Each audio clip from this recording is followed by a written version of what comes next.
So what happens when the real estate market gets hot? Well, a lot of scammers show up, and that's one of the challenges that we're seeing right now in the real estate market is there are new scams and new scammers, it seems like, popping up every day attempting to get consumers, real estate agents, and title companies money.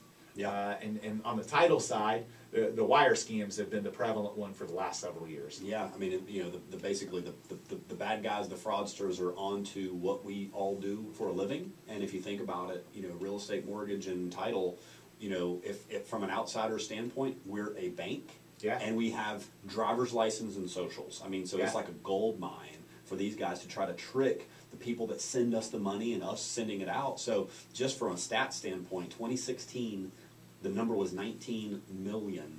2017 was 1 billion in losses. 2018, we passed 1 billion in June. Wow. So we're on to a $2 to $3 billion loss mark. And that's of reported from scams in the real estate misdirection of wire funds to, you know, buy a house with. My goodness. Oh, it's just insane. So, and it's, you know, they keep coming up with better and better tricks and scams. You know, so we encourage everyone, like, don't send your wiring instructions unencrypted. Well, now the buyer, you know, if the buyer's already hacked, the bad guy's in their system, they can unencrypt the wire and still get it and change it.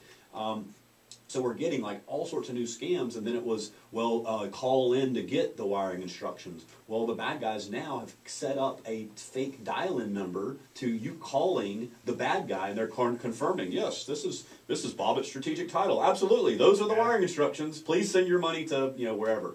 So they keep getting better and better. Yeah, that's scary, and I think logically, you know, when you're talking that amount of money, you know, there's some simple things. First off, I would encourage you, if you're a buyer or seller that does a lot of real estate transactions, stick with a title company. Yeah. You know, whether you're the buyer or the seller, request the same company and keep going back over and over again. Get comfortable with that company, and then ultimately, you know, that eliminates some things because you know the people you're dealing with. You know, you can call. I know I can call Morgan. Yeah. I know it's Morgan. You know, exactly. and so the you know, that's an important thing. And obviously, we'd love to be that for you at Strategic Title. We, you know, Aaron, you know, we've set up a, you know, with Florida Agency Network, we've set up one of the most advanced technology systems to prevent a lot of those things from happening. Yeah, we really have focused on this a lot in the last several years, and so we've developed a software application that requires two-factor authentication to get in, so the buyers aren't just getting email with wiring instructions, they get an email with a follow-up text with the code to enter, and then you're working in a safe portal environment and executing closing documents, getting your wiring instruction, and working in an encrypted network, not just with, you know, some email from, you know, gmail.com. That's right. Yeah, the title company at gmail.com. Wire your money to Nigeria. The other one that happens is, you know, so they're impersonating real estate agents. So they'll somehow hack a real estate agent's email or the customer's email, and then they'll send an email. They'll set up a fake Andrew Duncan email account. You know, call it, you know, Andrew Duncan 297 at Gmail. And they'll change they'll set up the email signature, they'll do it all right, and then they'll send an email saying, hey, please, you know, wire this money to this account, you know, today, you know, and so, you know, you just have to be really cautious. I just tell people, when it comes to wiring money, when it comes to giving out credit card info, you know, double check 2 and 3 times. Make sure you're talking to somebody. The other thing you can do is Google the company and get their phone number off Google's. Their phone number on Google is probably going to be right. Then you don't have to worry about if somebody sent you an email and told you to call this number, or if someone called you and wanted you to give them the information over the phone. No. And a quick little cyber trick too, on the websites, make sure there is an HTTPS at the end. That means it's a secure site and not popped up yesterday. Correct, yeah.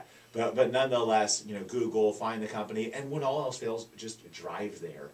It's a lot of money. Yes. Just drive there, okay? Get the information, have them hand it to you. Yep. You know, probably that's good. The scammers are gonna hard way to fraud and scam out of that one. God. So and you see it. It was one recently, $1.5 million. A buyer just gets an email and just wires. I'm like, it's $1 million.